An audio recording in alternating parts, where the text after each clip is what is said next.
Opa, peraí, agora sim. Boa tarde aí. Boa tarde a todos e a todas. Mais uma vez, agradeço a presença de todos nesse nosso projeto, falando de direito e sexualidade. E hoje eu tenho o prazer, a honra de receber minha amiga, professora Joiciane Bezerra de Menezes. Professora Joiciane, que é doutora pela Universidade Federal de Pernambuco, pós-doutorada pela UERJ, Rio de Janeiro, e professora da Unifor, além de ser não vou nem usar as minhas palavras, vou usar as palavras de uma colega nossa, professora Maria Rita, que esteve aqui conversando com a gente ontem. A professora Maria Rita falou assim: Joiciane é a minha musa.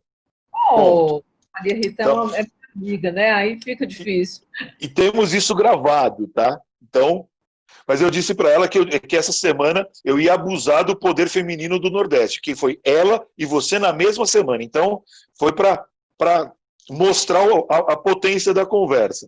Enfim, e o tema de hoje é sexualidade e reprodução assistida da pessoa com deficiência.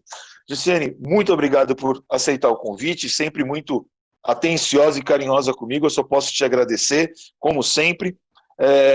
Agradeço em meu nome, agradeço em nome de todos os pesquisadores aqui do meu grupo de pesquisa da Universidade Federal da Bahia, e agradeço em nome da universidade também por essa interação, essa possibilidade que a gente tem de dialogar, ainda que de forma virtual, mas nesse momento que é tão importante. Então, muitíssimo obrigado mais uma vez. Muito obrigada, professor Leandro da Cunha, muito obrigada a todos. Eu cumprimento aqui na pessoa a audiência, na pessoa da Fernanda, que é o primeiro nome que eu consigo ver, e agradeço a você a gentileza das primeiras palavras, a oportunidade desse convite, que para mim foi bem inusitado também, a acreditar que ainda tem um grupo de pesquisa a essa altura do semestre na pandemia funcionando, né, quando a gente já vem encerrando as nossas aulas, e para falar de um tema que tem sido, para mim, muito caro e bastante desafiador, que é o tema dos direitos da pessoa com deficiência. Eu comecei a estudar sobre esse assunto em 2008, quando eu estava me preparando para fazer um estágio pós-doutoral com a professora Maria Celina Bodan de Moraes, que ela é verdadeiramente a nossa musa, né? A professora Maria Celina nos inspira em matéria de direito civil, mais ainda quando se trata de direitos existenciais. São dois livros muito importantes, danos à pessoa, quanto mais ainda o na medida da pessoa humana. Então, eu fiz esse curso com a professora e concluímos com um artigo que ficou bem interessante, porque foi tão logo que saiu esse Estatuto da Pessoa com Deficiência, e foi publicado na Civilística. O título do texto é exatamente para abordar aquela viragem do direito protetivo para um direito baseado em apoio, modificando a figura da curatela e criando a tomada de decisão apoiada. Mas, no momento, hoje, nós vamos falar do Estatuto da Pessoa com Deficiência. E, sem dúvida, a Maria Rita tem dividido comigo esse tema dos direitos existenciais lá no nosso grupo, que é de Pernambuco, liderado pelos professores Paulo Lobo e pela professora Fabiola Lobo, com também uma liderança bem marcante do Marcos Erhard, né? O Nordeste tem sido, de fato, muito profícuo nos estudos do direito civil. Historicamente, nós temos personalidades como Ponce de Miranda, como Orlando Gomes, como Clóvis Bevilacqua, mas, ao mesmo tempo, os nossos cursos de pós-graduação se dedicaram mais ao direito público. E, mais recentemente, eu digo isso, recentemente não tão recente assim, ao direito privado. Então, para mim, é uma grata alegria participar desse grupo de Direito Constitucional das Relações Privadas, lá com o professor Paulo Lobo e todo o grupo, que antes era só da Federal de Pernambuco, mas depois passou a agregar outras instituições do Nordeste. Então, o Leandro me pediu para falar com vocês sobre sexualidade da pessoa com deficiência e as possibilidades da reprodução assistida. E eu não iniciaria esse tema sem antes falar que os direitos fundamentais da pessoa com deficiência sempre foram obstados pela figura da capacidade civil. O regime das incapacidades, por muito tempo, foi barreira de acesso aos direitos fundamentais. E quando a Convenção sobre os Direitos da Pessoa com Deficiência vem em 2007, é certamente denunciando um déficit de cidadania, porque não existe nessa segunda fase dos direitos humanos, logo após aqueles documentos mais gerais, um tratado, uma convenção destinada a um público específico que não seja exatamente pelo fato do déficit de cidadania ou do problema da discriminação, né? Então, o acesso aos direitos pela pessoa com deficiência sempre foi muito dificultoso, e essa convenção vem exatamente embarcar o momento em que quebra-se, ainda que no plano formal, uma barreira de acesso importante, que seria a capacidade, o regime das incapacidades. No livro Los Derechos Fundamentales, a tradução espanhola, essa que eu falo, do Luiz de Ferraioli, ele diz textualmente que muitos status funcionaram como barreira de acesso aos direitos fundamentais. E a capacidade teria sido o último desses obstáculos a serem vencidos para a garantia dessa universalidade dos direitos humanos e, no plano nacional, o acesso aos direitos fundamentais, né? Então, essa convenção tem uma importância decisiva, e ela entra no nosso ordenamento em 2009, mas não chama muita atenção dos civilistas.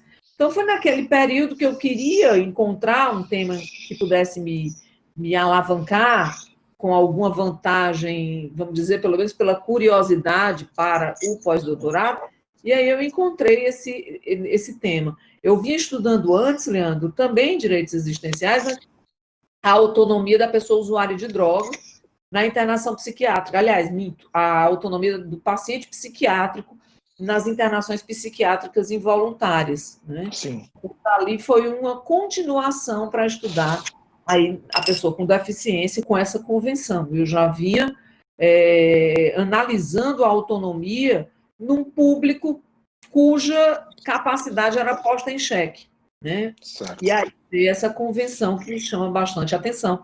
Mas nós, os civilistas, de um modo geral, só vamos aportar nessa temática com o Estatuto da Pessoa com Deficiência. Tanto que, para mim, a convenção, uma vez ratificada, e aqui entre nós, em 2009, mais precisamente, porque tem um decreto em 2008 e outro em 2009, porque, na época, o presidente da República temia que aquela recente porta do artigo 5º, parágrafo 3º, para que os tratados ingressassem na nossa ordem jurídica com status de norma constitucional, não fosse suficiente para dar valia ao tratado. Então, também seguiu o caminho tradicional de confirmação, de ratificação dos tratados, e aí por isso que nós temos 2 decretos. Um que ratifica, outro que promulga, né? Então, aí nós tivemos uma lei que revoga expressamente o Código Civil. Para mim, desde 2009, o regime das incapacidades já tinha sido abalado.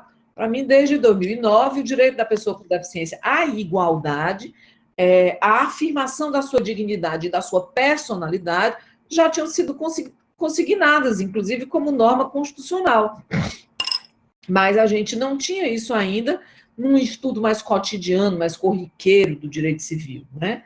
Ali, naquela convenção, nós já tínhamos o direito, interessante como a convenção, ela vai nos dizer o óbvio, ela vai dizer que a pessoa tem deficiência e que tem personalidade. Quer dizer que antes disso não tinha? Claro que tinha. Mas o déficit no gozo desses direitos vai levar a que um tratado expressamente o diga. E tem gente que ousou dizer que o nosso código, essa convenção teria entrado aliás, ela teria sido firmada sem a participação da pessoa com deficiência, que teria sido um jogo de burocratas ou de intelectuais, mas isso também não é verdade. Houve mais de 180 países envolvidos e inúmeras discussões. Nós temos um comitê na ONU voltado para tratar dos direitos da pessoa com deficiência. E para aqueles que gostam dessa temática, tem a Rede Latino-Americana de Direitos da Pessoa com Deficiência, que tem uma revista, inclusive, específica sobre essa matéria. Inclusive, a mais recente traz até um artigo bacana sobre gênero e deficiência. Pois bem, então, uma vez que a pessoa com deficiência, e seja lá qual seja a limitação que a pessoa tenha que a leva a uma situação de deficiência, seja uma limitação física, sensorial, psíquica, intelectual, ela continua sendo uma pessoa com dignidade e que a convenção acredita personalidade. Isso parece muito óbvio até aí, mas era um óbvio que precisava ser dito, porque ainda hoje há quem diga ou haja em desacordo com essa afirmativa constitucional. Então, pois bem, a convenção entra com essa garantia e vai se desdobrar em inúmeras outras disposições, e lá pelo artigo 23 vai dizer que a pessoa tem direito de constituir família, que tem direito ao exercício da parentalidade, tem direito ao exercício da sexualidade, e a convenção vai dizer que veda, né, a esterilização compulsória. Nós temos aqui no Brasil, inclusive, uma lei que fala do planejamento familiar e prevê a esterilização compulsória. Isso é uma lei, salvo engano, de 1994. Mas sendo ela anterior a 2009, ou mais, sendo ela só uma lei, aquela convenção que ingressa na ordem jurídica como norma constitucional já pôs esse dispositivo de lado. Seja pelo controle da constitucionalidade ou pelo controle da convencionalidade, esse dispositivo teria sido afastado e não há como fazer uma esterilização compulsória, porque a pessoa tem o direito humano, tem o direito fundamental a preservar a sua fertilidade. Então, o direito à fertilidade ela tem. E o estatuto, obviamente que com tudo isso, a sexualidade também é afirmada se a convenção tivesse parado naquele dispositivo que diz que a pessoa tem personalidade. A sexualidade é um direito de personalidade. É uma das facetas da personalidade, portanto, é um direito humano e é um direito fundamental. E a sexualidade, pelo que eu posso ver de longe, você também tem explorado aí, inclusive na temática do transgênero, exato, na afirmação de gênero, e assim segue. Isso tudo como traço, seja da saúde física, seja da própria autonomia para o desenvolvimento da personalidade. Enfocando um pouco mais especificamente, nós vamos chegar ao Estatuto da Pessoa com Deficiência. Eu abri ele aqui e na minha passeada para tentar encontrar o Team Link, eu acabei reiniciando o computador e apaguei, mas aqui já voltei a ler. Então, no artigo 6º, o APD é bem claro e diz: a deficiência, seja lá qual modalidade, não afeta a plena capacidade civil da pessoa, inclusive quer dizer, exemplificativamente ele diz, a deficiência não afeta, uma afirmativa, e diz, não afeta a capacidade, inclusive, para casar-se, constituir união estável, exercer direitos sexuais e reprodutivos. E nós ficamos aqui no artigo 6º, inciso 2 do EPD.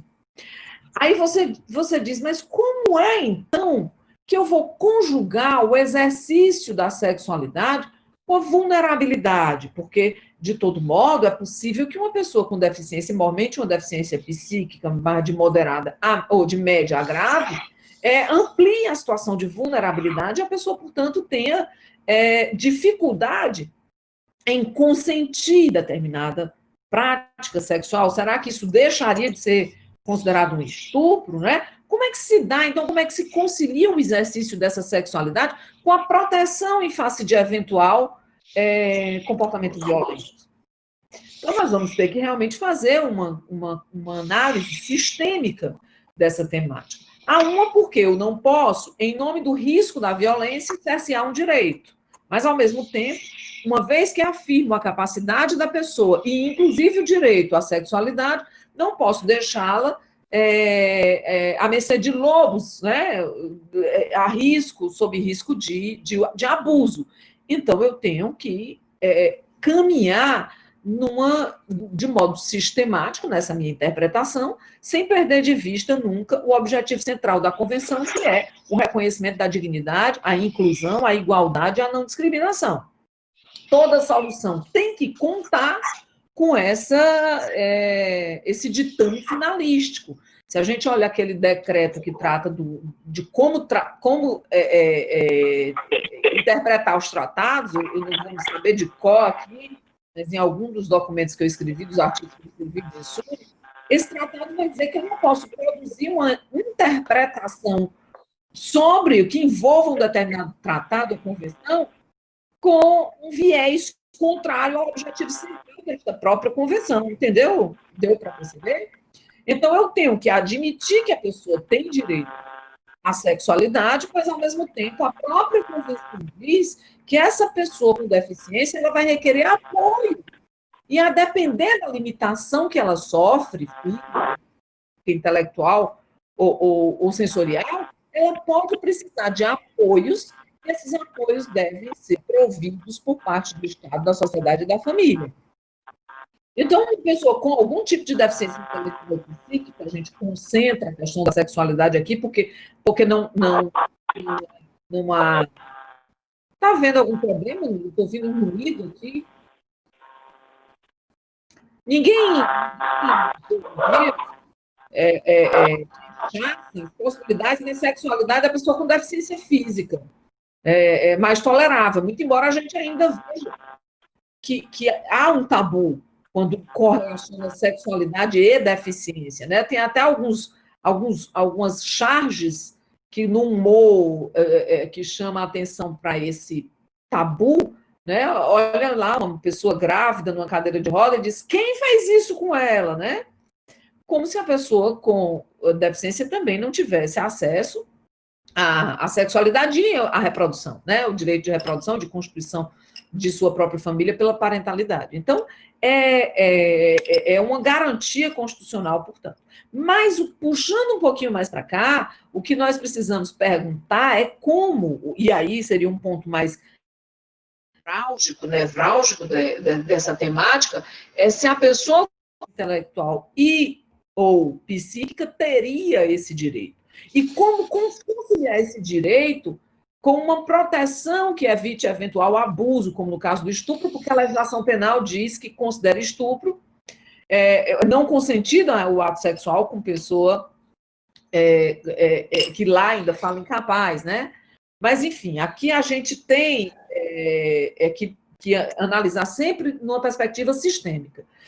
A perceber que a sexualidade não se resume no ato sexual, né? Ela começa na vida, ainda em tenra infância, pela própria educação para uma sexualidade saudável. Por muito tempo prevalecia o tabu de que a pessoa com deficiência intelectual e psíquica não tinha acesso à sexualidade, ou tinha uma libido exacerbada, ou era um assexuado, ou tinha uma libido exacerbada, e isso era necessário castrar.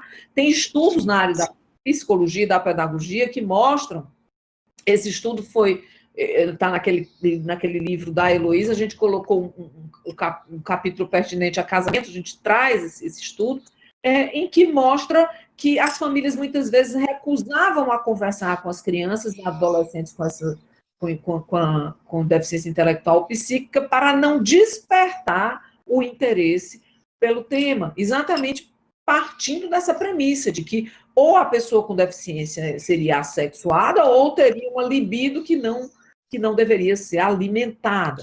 Mas, na verdade, o que a gente sabe do convívio humano é que a sexualidade é matéria que também entra no nosso currículo doméstico de educação.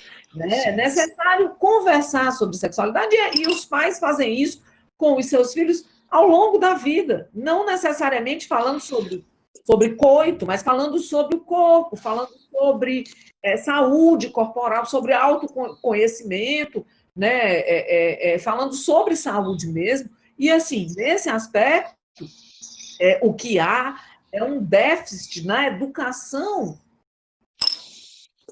né, sobre sexualidade, e aí você tem, portanto, uma demanda reprimida por essa falta na educação, né? Mas você, hoje em dia, já consegue visualizar na mídia mesmo casais que têm algum tipo de deficiência se unindo pelo casamento. Mas isso não acontece de repente. Mesmo depois da convenção, Leandro, houve casos em que o casamento da pessoa com deficiência era negado. Tem um caso em São Paulo, São Bernardo do Campo, esse foi o primeiro que eu consegui localizar depois da convenção, mas antes do EPD, em que o casamento realizou-se, Mas na hora do registro, o tabelião percebeu que havia uma inscrição, naquela época falava interdição, essa palavra eu acho inadequada ao sistema jurídico brasileiro, e assim, ele informa o Ministério Público na expectativa de que o Ministério Público entrasse com ação de nulidade. Né? Isso se desdobra e o final dessa história é que o promotor não exerce essa competência para isso e a matéria chega ao Procurador-Geral de Justiça, que diz que assiste razão àquele promotor, não propôs ação de nulidade, porque o casamento havia sido feito sob o manto da Convenção sobre os Direitos da Pessoa com Deficiência. Então, a gente já tem, mesmo depois da convenção, um enfrentamento de negativas, exatamente com base nessa abordagem que se espraia pelo Brasil da deficiência a partir de um modelo médico, de entender que a pessoa com deficiência é uma pessoa anormal ou doente, que antes de entrar no jogo da vida tem que ser curada ou normalizada. Né? Então, a deficiência hoje, no estado da arte, é percebida pela convenção a partir do modelo social de abordagem, que vislumbra a deficiência como a interação entre a limitação física da pessoa, ou psíquica, ou intelectual, com o meio externo. Então, a deficiência é uma interação entre a limitação e as barreiras sociais. Porque se você bem pensar, uma deficiência física na mobilidade limita a pessoa na mobilidade. Mas essa limitação pode ser integrada e mitigada com o uso de determinadas ferramentas de tecnologia, ou com um elevador, ou com a rampa, ou com a cadeira de rodas, ou com, enfim. O óculos pode ser muito bem. Exatamente. Uma coisa que a gente já tem por tanto tempo, uma forma de integrar uma limitação pessoal e permitir a pessoa maior capacidade de resposta aos desafios. Então, tem gente que não enxerga sem óculos e coloca um óculos e uma peça tão singela e tão antiga integra sua necessidade, né? Tem gente que não enxerga nada, como é o meu caso, né, Juscelino? Eu sem óculos, e acho que esse é um ponto interessante, porque a gente tem uma tendência, desculpa te interromper, mas é um negócio que já está aqui, né? A gente está falando de dois tabus ao mesmo tempo, né, que é a questão da deficiência atrelada à questão da sexualidade, ou seja, não bastasse a gente estar tratando de um tabu, a gente está tratando de dois, né, coligados, e muitas vezes as pessoas elas não têm essa noção de que o conceito de deficiência ele pode ser entendido como um conceito extremamente amplo. Em algum espectro, eu posso ser considerado deficiente. O meu óculos, eu tenho quase 10 graus em cada olho. Eu, sem um óculos, eu preciso de um auxílio externo. Vou usar uma expressão horrorosa, mas que, infelizmente, a gente muito ouve nesse tipo de discussão. A minha integridade física não me permite ser considerado alguém desprovido de uma deficiência, porque eu preciso de óculos para viver. Só que é uma deficiência que os mecanismos tecnológicos já permitem uma interação social diferente de outras deficiências. Talvez essa discussão ela seja uma discussão que passe muito por uma discussão tecnológica. Tecnológica no sentido de existência ou não de ferramentas que viabilizem ou não a minha plena inserção na sociedade. Só que o que mais me preocupa em toda essa nossa discussão, e eu não sei se a gente vai caminhar até esse ponto, é o que pode vir a ser considerado como deficiência no futuro muito próximo. Porque, eventualmente, uma dificuldade para que eu tenha, sei lá, meu corpo digira melhor, né, certos alimentos. Será que isso pode ser entendido como uma deficiência? Ter uma altura maior ou uma altura menor pode ser, e não estou discutindo a questão do nanismo, tá? Mas pode ser uma deficiência. Então, a gente vai ter uma série de elementos, porque a minha preocupação é que em algum... E vou fazer um link com a conversa que a gente teve ontem, um pedacinho da conversa ontem com Maria Rita, é que a gente volte a discutir a escolha, por exemplo, dos óvulos, dos embriões, do espermatozoide, dos embriões, e possa começar a discutir novamente questões atreladas até mesmo à eugenia. Então, acho que essa pode ser uma preocupação minha muito distante, mas é algo que desde hoje acho que a gente não pode simplesmente ignorar. Olha, a convenção é textual, mas mesmo assim ela tem um conceito amplo. Ela vai dizer aí no artigo 1º que pessoas com deficiência são aquelas que têm impedimentos de longo prazo, de natureza física, mental, intelectual ou sensorial, os quais, tais impedimentos, né, em interação com as diversas barreiras sociais, podem obstruir sua participação plena e efetiva na sociedade em igualdade de condições com as demais.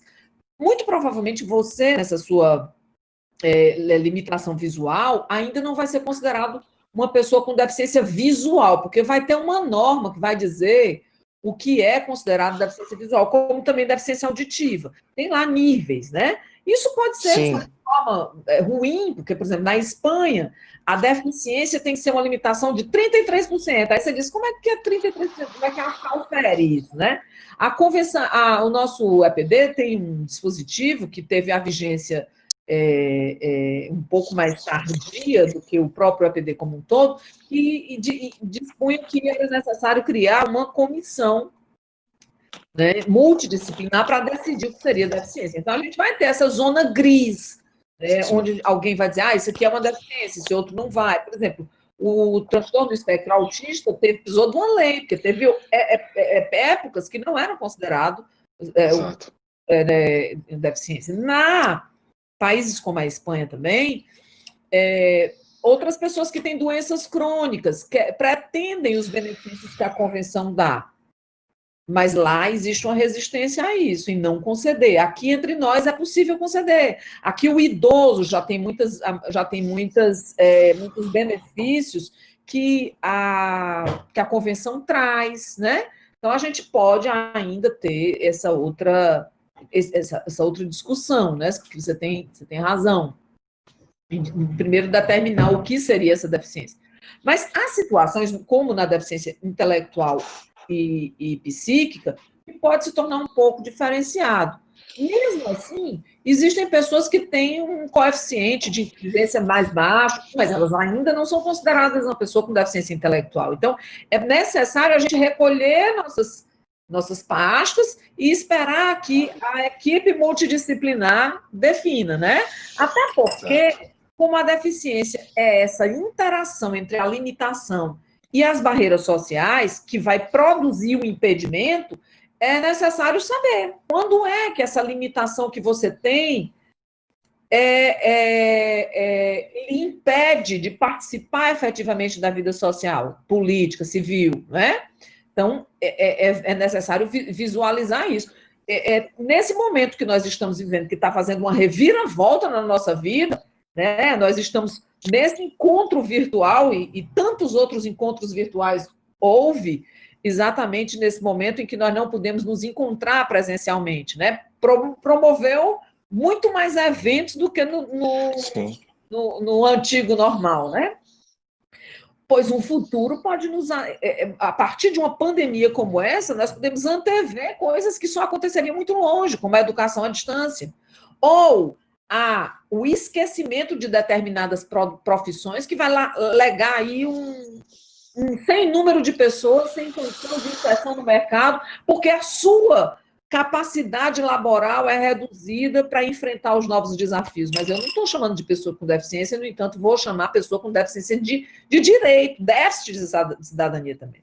Mas, enfim, concentrando a análise de volta na sexualidade da pessoa com deficiência, quando eu chamo, definitivamente, temos ali uma pessoa com deficiência intelectual ou psíquica, nós vamos ter um tabu, sem dúvida, redobrado. E é nesse ponto que é importante a gente conhecer uma palavra que chama interseccionalidade. A discriminação, ela não acontece isoladamente em uma condição social ou em uma característica pessoal, ela engloba tudo, porque se você perceber uma pessoa com deficiência psíquica, de cor negra, mulher, e aí se você ampliar, idosa, você vai aí acrescentar transgênero, pronto, aí você juntou um pacote de características que vai somar, que na verdade que vai reverberar uma nova forma de discriminação. Sendo, portanto, necessário destacar aí esse poder aliás, essa abordagem da interseccionalidade na discriminação. Né? Então, voltando à sexualidade dessa pessoa, a família é o primeiro, na verdade, antes da sociedade representar uma barreira maior, a família já iniciou essa abordagem, assim, na minha geração, que parece a sua também. Sim. As pessoas com deficiência não tinham, elas eram praticamente objeto de proteção. Falar de sexualidade da pessoa com deficiência era escapar do assunto, teria sido um deslize. Era muito comum esterilizar a pessoa com deficiência e o poder do curador impedir essa esterilização era claro. Quando eu comecei a estudar essa temática, eu vi inúmeras decisões nesse sentido, e uma que me chamou mais atenção ainda, que era o curador pleiteando a remoção do rim do curatelado para doar para uma outra pessoa. Então, é por isso que a Convenção vem e diz que a pessoa tem direito ao corpo, tem direito à sexualidade, tem direito à reprodução. Né? Estou vendo que o tempo é adiantado, mas a gente ainda vai ter que condensar. Quando é que essa sexualidade, o direito à sexualidade foi de fato exercido, ou quando é que houve abuso? Aí realmente você tem um problema que a casuística vai ter que se encarregar de desenvolver. Porque uma coisa é bem certa, a premissa é básica. O direito à sexualidade garantido pela Convenção não invalida, porque a Convenção não tem, ela tem um condão de tutelar a pessoa, mas numa perspectiva emancipatória. Então, o direito à sexualidade não invalida riscos de abuso e o enfrentamento desse abuso, não afasta. Eu acho que esse é o ponto mais delicado desse nosso diálogo, não é, Gisene? É exatamente achar esse limite entre o que é a liberdade da pessoa, o que é a autonomia da pessoa, ainda que com deficiência, e a gente está falando aqui, nesse caso, não deficiência física, e qual é o limite da vulnerabilidade, né? Essa correlação, ela é uma linha muito tênue, não é? É tênue, mas se você, nos fatos de um determinado caso, isso pode se tornar um pouco mais fácil de apreciar. Tem uma decisão que vem do Rio Grande do Sul, em que uma moça com síndrome de Down dizia que namorava um determinado rapaz que trabalhava numa obra que se fazia na frente da sua casa. Ela tinha um compromisso diário na escola, ia para essa escola e conheceu essa pessoa, que era uma pessoa modesta, que trabalhava numa obra na frente da sua casa. E ela passou a desenvolver um romance, um relacionamento, eles desenvolveram esse relacionamento. Inclusive, ela mencionou com a professora sobre esse relacionamento, falou com a mãe, houve encontros afetivos, houve relação sexual, e aí a mãe deu a notícia ao Ministério Público de que a filha tinha sido estuprada, e assim instaurou-se a ação em face do sujeito lá, que era mais velho do que a moça, né? E ao final ele era casado já, né? Tinha um relacionamento, portanto, formal com alguém, mas teve esse relacionamento afetivo com essa moça também. Ao cabo e ao fim, a sentença foi pela absolvição. Naquele caso, entendeu-se que ela estava realmente, de fato, no exercício da sua sexualidade. Se você transpuser no mesmo caso para uma situação em que não há deficiência, esse caso não é incomum de alguém ter um relacionamento com outro sujeito que é casado, desenvolver ali um relacionamento que culmine em ato sexual. Mas, quando existe a deficiência, a primeira resposta é: houve o abuso, né? Então, não estou dizendo que nesse caso foi estupro ou não foi, só estou afirmando que a sentença respondeu negativamente que não houve estupro ali. Mas o fato socialmente Desculpa, Gisene. Socialmente existe quase que uma presunção de que houve um abuso, né? Eu acho que esse é um ponto que é muito complexo nesse caso, né? Então, por outro lado, você viu aquele filme Os Colegas. Dois Sim. protagonistas daquele filme são casados hoje. Exato. E isso, acho que já deve ter uns 15 anos que eles têm esse relacionamento, né? A família sempre amparou, a família deu o suporte, portanto, o apoio, as pessoas não estão sozinhas, elas precisam mesmo desse apoio da família, mas elas tiveram esse encontro e vivem, ou viviam bem até a última vez que eu tive notícia. Mas eles decidiram que não queriam filhos, porque diziam, olha, é 75% a chance da gente ter um filho com síndrome de Down, e o investimento de cuidado com uma criança com Down é muito alto, e assim ele falava não do investimento financeiro, mas assim, na atenção que tem que se dar à pessoa, né? Então a gente decidiu não ter. Quem chega a uma decisão desse porte é porque foi desde cedo ensinado ou auxiliado na conquista da autonomia. Então, a grande sacada, penso eu, é a educação, não só a educação formal. Né? Hoje, tem jovens, eu sempre que faço algum evento aqui no Ceará, eu convido pessoas com deficiência para palestrar, porque, primeiro, nada sobre nós sem nós é o lema, né? do movimento social que culminou com essa convenção. Então, as pessoas com deficiência têm que ter o espaço de fala, ninguém pode estar ali falando sobre elas sem elas, né? Então, é bom ouvir essa questão. Então, num determinado evento que foi feito aqui na Unifor, eu chamei uma pessoa que, à época, do gênero feminino, e um ano depois eu procurei de novo chamar a pessoa, mas eu não acompanhei, nem tive contato nesse intervalo de um ano. E essa pessoa estava caminhando para a sua transição, né, afirmando como do gênero masculino. Tinha até mudado só o nome social. Não tinha formalizado ainda as coisas todas. Era uma moça do espectro autista, na verdade, a palavra que se utiliza no movimento autista é neurodiverso, porque eu não acabei me tumultuando aqui na fala, embora a convenção use o modelo social de abordagem que diz que a deficiência é a limitação pessoal interagindo com a barreira, e isso gera um impedimento de natureza longa, né? E isso seria a deficiência. Então, a pessoa autista se qualifica como neurodiverso, porque existe um quarto modelo defendido pela Agostina Palacios. Ela tem um texto muito interessante publicado na nossa revista Pensar Aqui, e agora, em julho, nós teremos um livro que também foi feito com muito carinho, eu e a Ana Carolina Brochado, Gênero, Autonomia e Vulnerabilidade. Ela tem um capítulo que fala sobre discriminação e interseccionalidade, né? Então, essa menina, Leandro, nesse segundo evento era um rapaz. Então, aí, o choque para o público que estava assistindo eu pensei que ia ser maior, né? Mas nem foi tão intenso. A pessoa com deficiência, ela está no jogo, ela recebeu uma ficha de ingresso, está no jogo da vida. Entendeu? E ela é partícipe das relações sociais. O problema é que quando há uma pessoa com deficiência, ela vai ficar sempre na berlinda.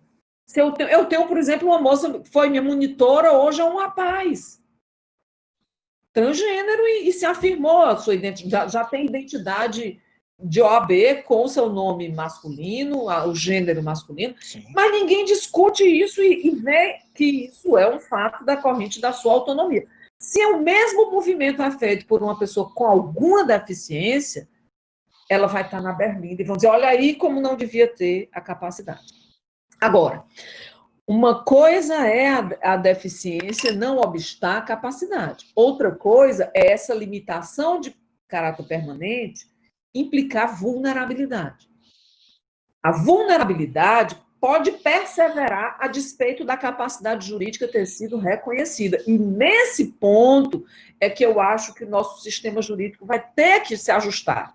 Porque quando o EPD vem e reconhece a capacidade depois da convenção, toda a voz de reação em face do EPD era no sentido, mas o regime das incapacidades protege a pessoa. E os sistemas de proteção é exatamente a substituição de vontade pela representação, a não correr à prescrição em face dos direitos de ação, é a nulidade do negócio jurídico e a responsabilidade civil mitigada. Exato. Isso deixa de existir se a pessoa é considerada capaz. Aí vem a grande questão. E a sexualidade? Porque não é incapaz. Então, pronto, agora está livre, pode qualquer pessoa abusar? Certamente que uma interpretação de uma norma constitucional não pode ser contrária ao valor central dessa norma. É aí o ponto que a gente deve partir, é desse ponto que a gente deve partir para construir toda a argumentação e, então, passando à reprodução assistida, que seria, nem sei se ainda dá tempo, dá? Gessiane, fique à vontade, a conversa é sua aqui. A minha preocupação é com o teu horário, com o nosso horário aqui, meus alunos estão acostumados, a gente fica aqui proseando até tarde, fique tranquila. A prosa para concluir com relação a essa reprodução assistida, passando da sexualidade, tem direito à sexualidade, inclusive a educação sobre a sexualidade, até para que a pessoa possa se proteger de abusos, até que ela possa exercer esse direito. Se fosse pisar um pouco mais fundo para assustar aqui aqueles que vão ouvir pela gravação, tem um texto do Rafael Assis Roy, que é um importante autor da Universidade Carlos III.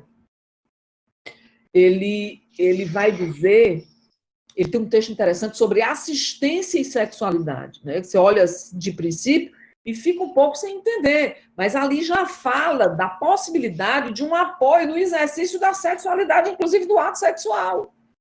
Quando se trata, por exemplo, de uma pessoa com dificuldade de mobilidade, que precisa ser preparada para essa... Enfim, então, na Universidade Carlos III, eles já vão bem avante nos estudos sobre sexualidade, mas sem perder de vista os remédios coletivos para o caso de abuso também, quando há uma vulnerabilidade tal que bloqueia ou de modo que não houve o consentimento de forma alguma, né?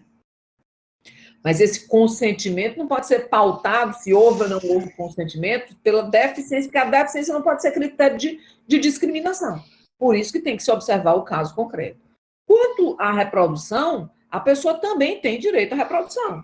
E é claro que a saúde reprodutiva é um direito de todos, é um direito fundamental também de todos e todas. A reprodução assistida é apenas uma técnica que auxilia no exercício desse capítulo da saúde, que é a saúde reprodutiva.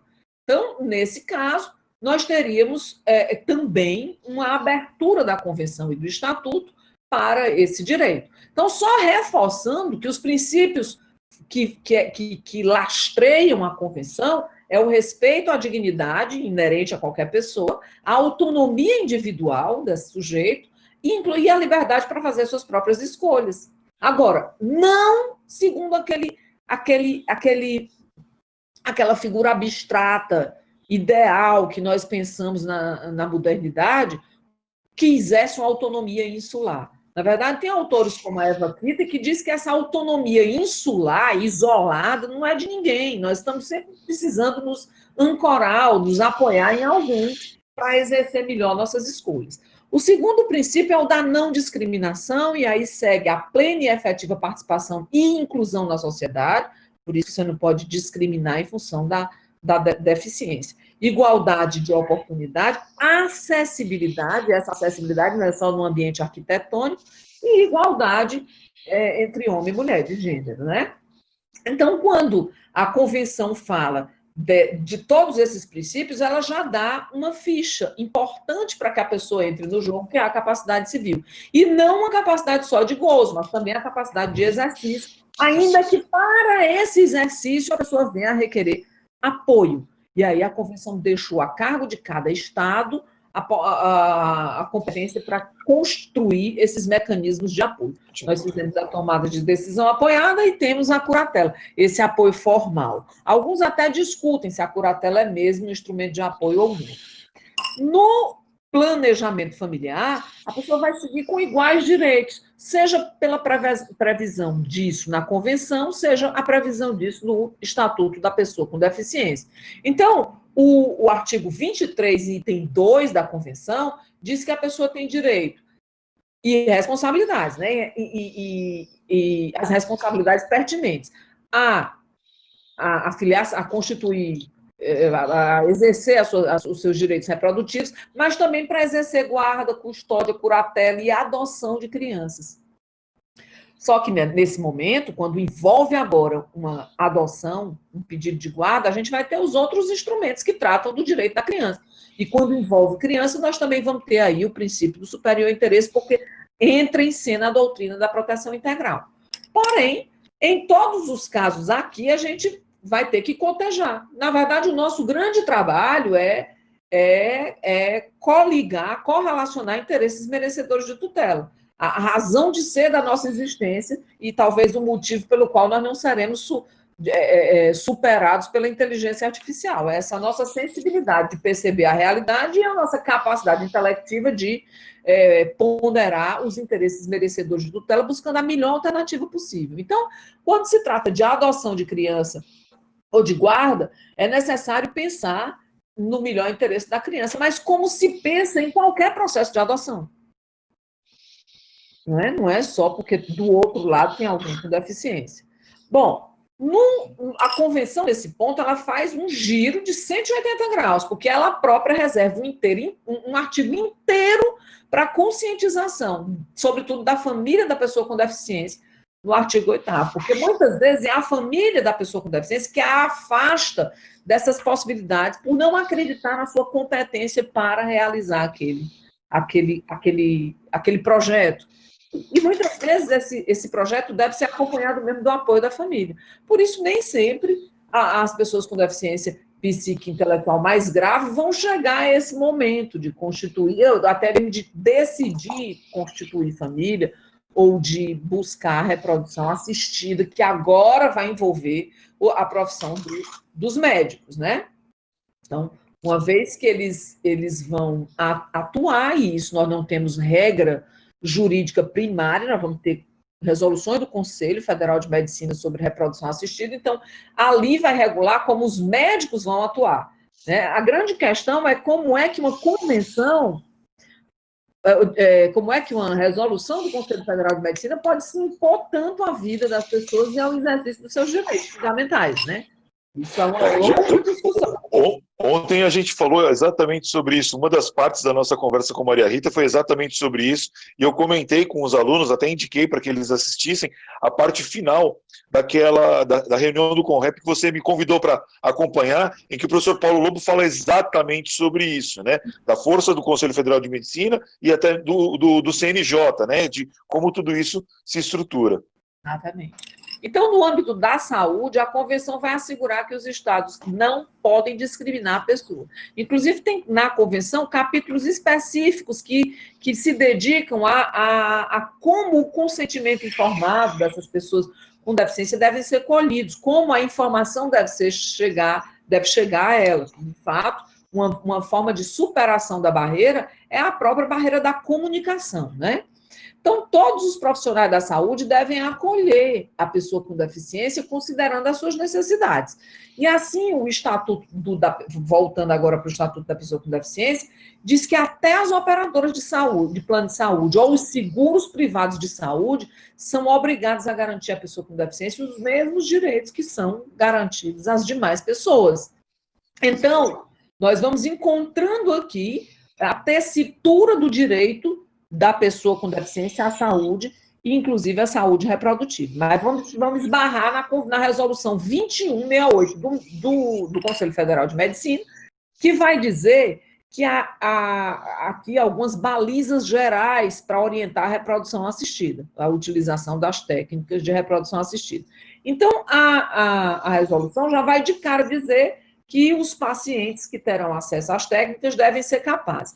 Tem uma outra resolução logo após essa, que vai tratar que vai restringir ainda mais a resolução, né, de modo a afastar a possibilidade da reprodução assistida por quem tem menos de 18 anos, e aí, assim, vai distanciando um pouco, ainda mais, da pessoa com deficiência, né, porque ali vai textualmente dizer que a pessoa que não é capaz não pode fazer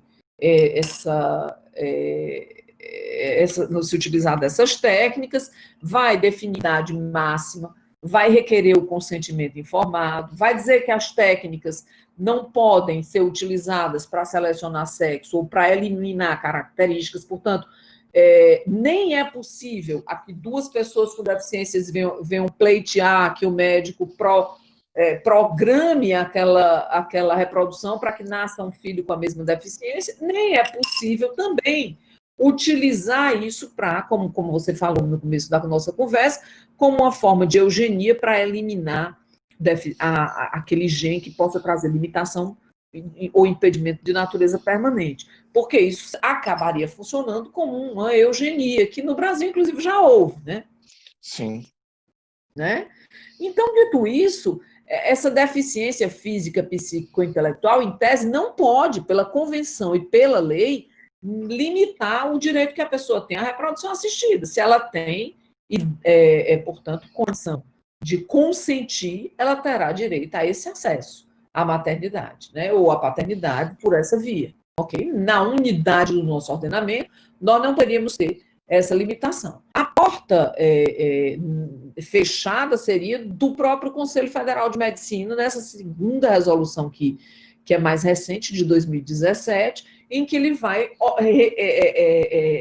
ampliar as disposições que vão interferir aqui na reprodução assistida. Então, aqui a gente acaba encontrando, óbvio, que aí é exatamente o fim daquela nossa conversa, o professor Paulo Lobo chama a atenção, né? Então, aqui a gente tem nesse ponto que ter cuidado. Tem dois autores, um que os estudantes de direito gostam muito, que é o Michael Sandel, que tem um livro que virou best-seller, eu acho que é aquele Contra a Perfeição.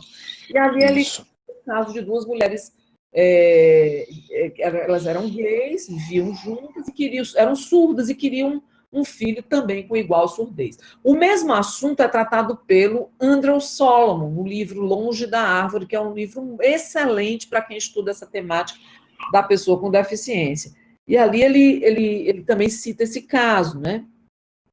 E essas mulheres procuram uma clínica de reprodução assistida com a intenção de que o filho nascesse também surdo, porque há um segmento da comunidade surda que defende que a comunidade surda, na verdade, é uma expressão cultural muito mais rica que aqueles que têm a linguagem da fala. Mas isso, pela medicina, não é possível. E se a gente pensar assim nas normas de bioética e biodireito, de fato, você intervir na estrutura funcional de uma pessoa antes do seu nascimento, antes que ela seja sequer pessoa, seria uma forma, sim, de interferir, de eliminar o aleatório da sua própria existência.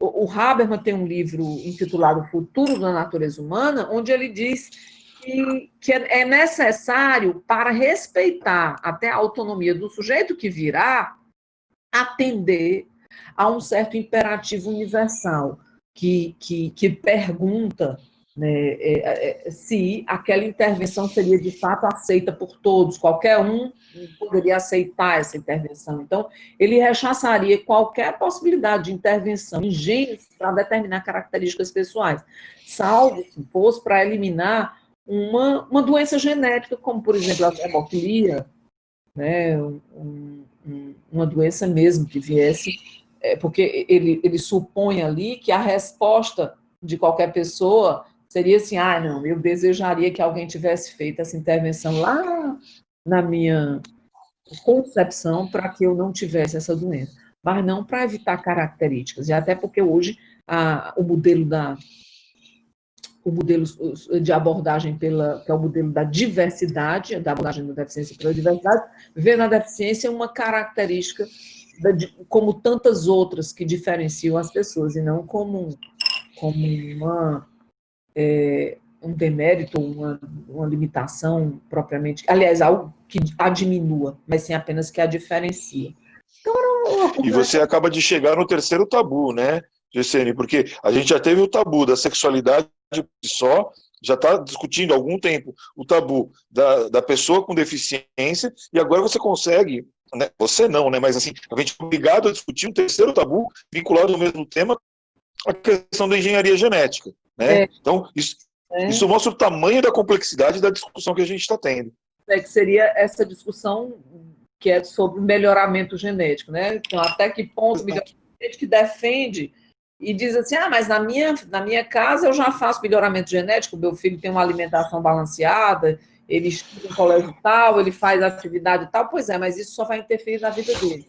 À medida que você faz melhoramento genético e uma gama de pessoas não tem condição, daqui a pouco nós teremos uma humanidade dividida, né? Entre super-humanos e humanos de uma terceira classe, né? Eu acho que essa discussão ela acaba sendo uma... A gente volta para a origem da conversa, né? Que é exatamente o que é que eu vou considerar uma pessoa com deficiência, em que pese ter toda a definição prevista no próprio tratado, socialmente essa discussão ela tem que ser entabulada também. Qual é o elemento que caracteriza ou que efetivamente conduz à conclusão de que uma pessoa é deficiente? O que é essa deficiência, né? Então, tudo isso acaba sendo muito, muito complexo. E é uma frase que eu usei ontem também com me dá muito medo deixar decisões e conclusões, algumas decisões e conclusões, na mão exclusivamente do Conselho Federal de Medicina.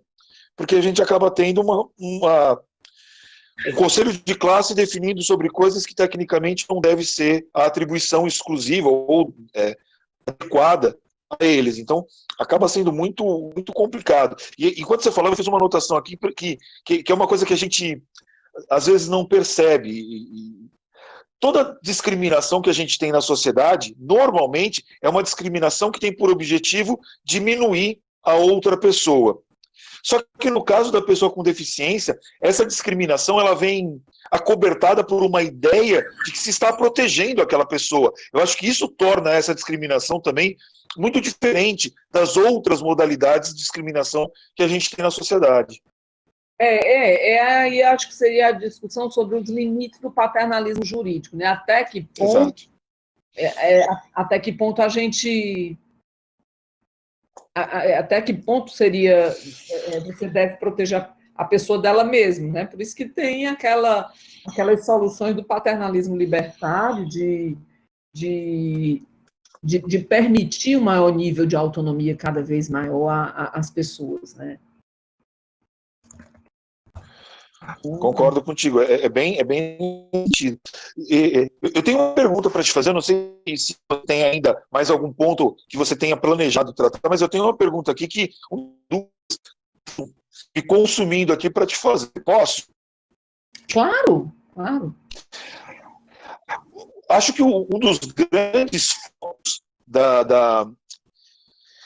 do cerceamento da liberdade, da autonomia da pessoa com deficiência está na família, exatamente dentro dessa perspectiva que a gente tratava agora há alguns instantes, do paternalismo. Essa pessoa com deficiência, ela pode ou ela teria a habilidade também de pensar, portanto, numa responsabilidade civil em face dos pais, quando eles extrapolem o exercício desse paternalismo? Olha, eu acho muito delicada a responsabilidade civil na família, né, no ambiente da família.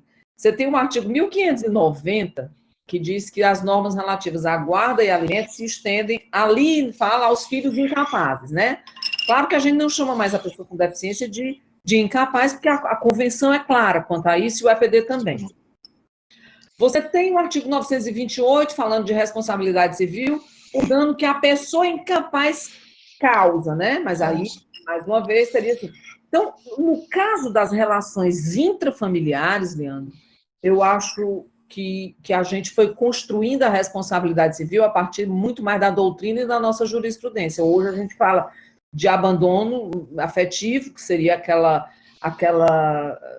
aqui, entendendo esse abandono afetivo como um descuido na promoção do desenvolvimento da pessoa. Mas, assim, se você diz a responsabilidade civil dos pais por castrar a autonomia dos filhos, quer dizer, eu acho delicado falar isso em abstrato, porque, quer dizer, em que medida esses pais fizeram isso, quando eles fizeram isso, porque vejam que, como nós já falamos nesse momento da nossa fala, aqui nessa tarde, na nossa geração era comum a abordagem pelo modelo médico, ou seja, esse menino não tem condição de viver lá fora, tem que ser cuidado aqui dentro de casa. Às vezes não levavam nem os filhos para a escola, porque também não tinham na escola a acolhida. Né? Então, houve um momento, a sociedade inteira precisa se reabilitar. E da família também. A família não está longe, distante, não. A família é essa sociedade. Né? Então, o que eu penso na perspectiva do filho maior, Gessiane.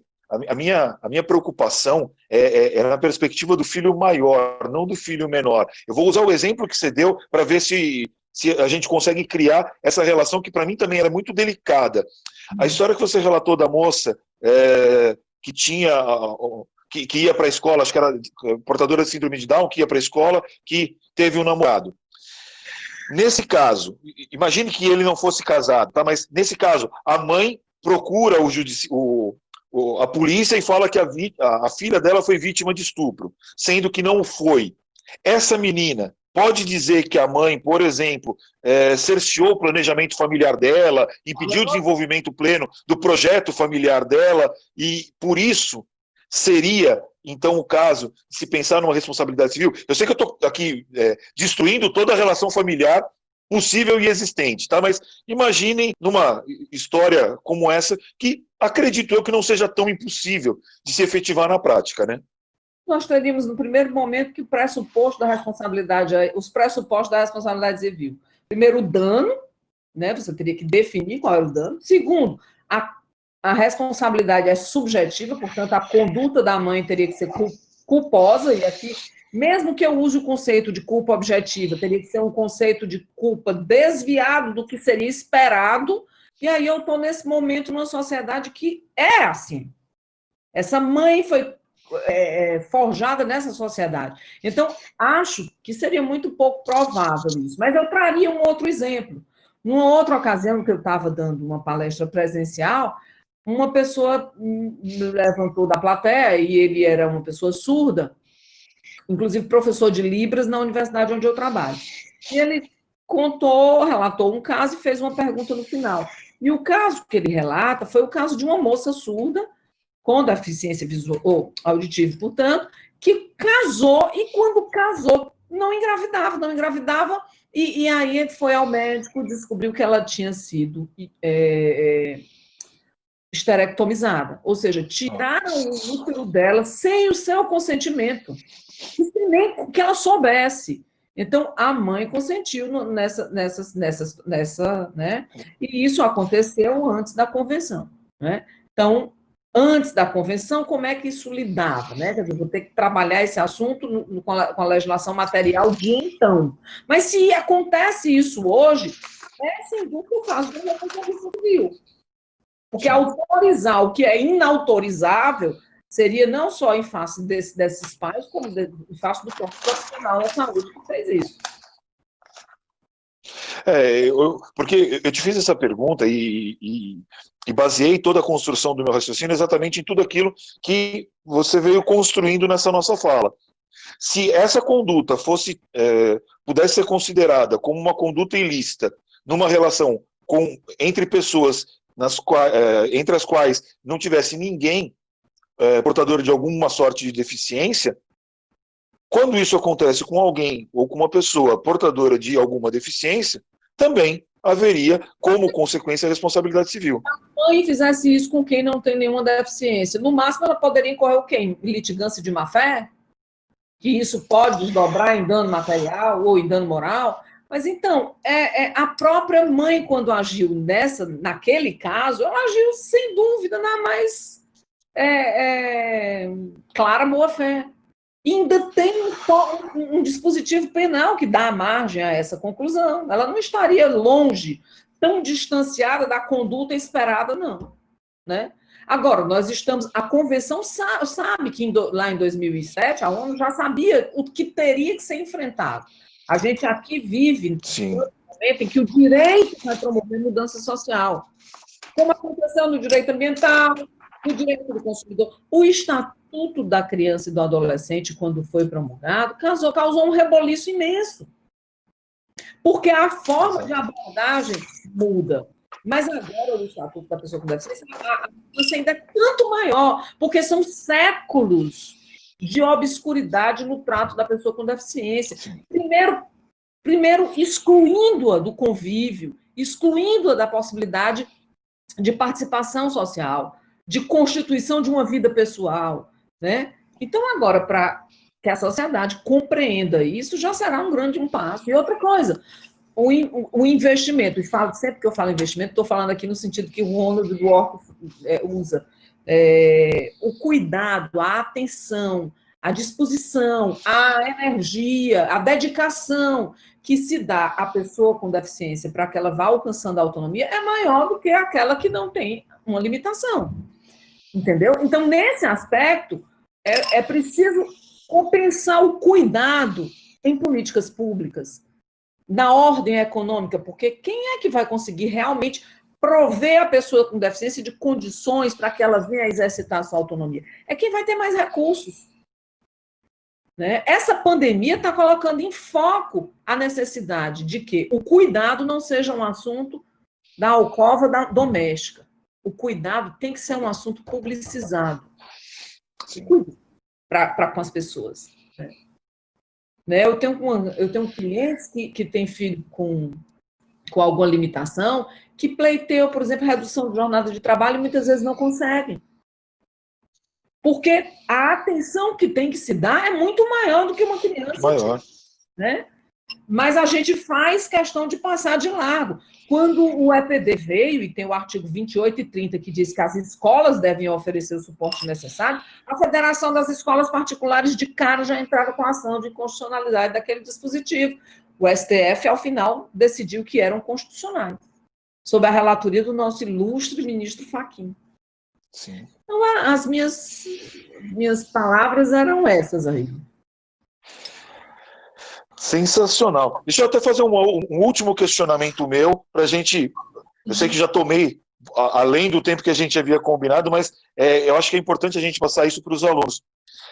Quando a gente fala na possibilidade de ainda, né, pelo EPD, de se discutir a questão da curatela, a gente não pode esquecer que essa curatela ela tem algumas restrições. Né? Ela não pode atingir alguns elementos específicos. Salvo engano, acho que é o artigo 83 que fala, que trata dessa... 85, que vai dizer que não altera, não trata de questões existenciais. Né? Na verdade, vamos lá direto no artigo, porque ele diz que a curatela não recai. Está aqui. A curatela afetará tão somente os atos relacionados aos direitos de natureza patrimonial e negocial. A definição da curatela não alcança o direito ao corpo, à sexualidade, ao matrimônio, à privacidade, à educação, à saúde, ao trabalho e ao voto. Exatamente esse é o artigo. E acho que isso é importante a gente lembrar, porque tão pouco pode, eventualmente, o pai ou o curador, ou quem quer que seja, achar que, através de uma medida judicial, pode cercear a liberdade sexual dessa pessoa.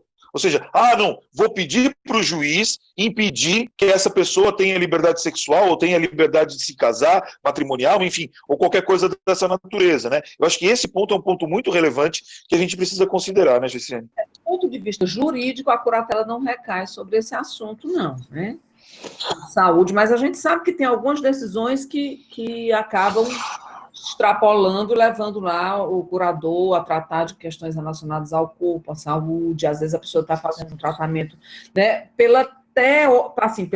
A minha interpretação é de que uma eventual necessidade de o curador interferir nessa seara teria que pedir ao juiz acesso a essa decisão. Então, no caso de saúde, mesmo que ele esteja sob curatela, ele é dele o dever de consentir. No caso da sexualidade, Leandro, isso é, de fato, para mim, eu acho que o que vai funcionar é a educação, que vai fazer funcionar. Sim. Porque não seria através desse instrumento que, eventualmente, se poderia tentar elaborar de alguma forma para impedir ou cercear a liberdade dessa pessoa. Talvez você possa pensar por outra medida, mas não através de uma alegação ou uma tentativa da utilização dos dispostos nos artigos 83 e 15. Vejam, tem 2 casos que foram ambos do município da comarca de Mococa, né? O Ministério Público pediu a esterilização de 2 mulheres diferentes. A Janaína era usuária de droga e uma outra moça, que eu não estou me recordando aqui o nome, tinha deficiência intelectual e vivia em união estável. Né? E o processo corre lá, né? Consta um termo de consentimento informado que foi construído muito de forma diferente do que a Convenção e o EPD propõem, até mesmo do que o Biodireito ensina. E, ao final, essas mulheres foram esterilizadas. No caso da que vivia uma união estável, nem o seu companheiro foi ouvido, como diz a lei do planejamento familiar. Então, por exemplo, um curador que pede uma esterilização, em tese, ele não faz isso amparado pela lei, a não ser que haja uma razão de natureza, vamos imaginar, um câncer de útero, né, em que seja necessária aquela intervenção. Sim. E ele peça ao judiciário a autorização para isso, né? Mas limitar... Não, concordo. Agora, por outro lado, se a pessoa não tem nenhuma capacidade natural de agir, não teve condição de educação para essa sexualidade, e vem sendo vítima de abuso, isso certamente vai ser resolvido numa casuística. Concordo. Então, Gisele, assim, adorei o nosso bate-papo, concordo, assim, e é tão bom conversar com alguém que, comungando das mesmas ideias, você vai falar assim, eu acho que é por aí, concordo com isso. Ainda que a gente tenha alguma divergência desse ou daquele ponto de vista, é sempre muito gratificante poder ter esse tipo de bate-papo, e eu acho que os alunos puderam aproveitar muito essa nossa conversa, bem porque ela é muito próxima daquilo que a gente normalmente discute no nosso grupo de pesquisa. Eu acho que a gente tem uma visitante aqui, que é a Poliana, lá de Manaus. Eu estou vendo o nomezinho aqui, tinha visto no Instagram que ela disse que viria, então fico feliz, Poliana, que você tenha resistido até aqui. Bem-vinda, Poliana, e sempre que quiser, acompanhe aqui as comunicações do nosso grupo de pesquisa. Gente, eu só posso... Ela manifesta-se aqui, isso, Manaus presente. Obrigado pela presença. Pois, Leandro, um grande prazer. Muito obrigada pelo convite e um grande abraço aos irmãos nordestinos da Bahia. Obrigado, Giciane.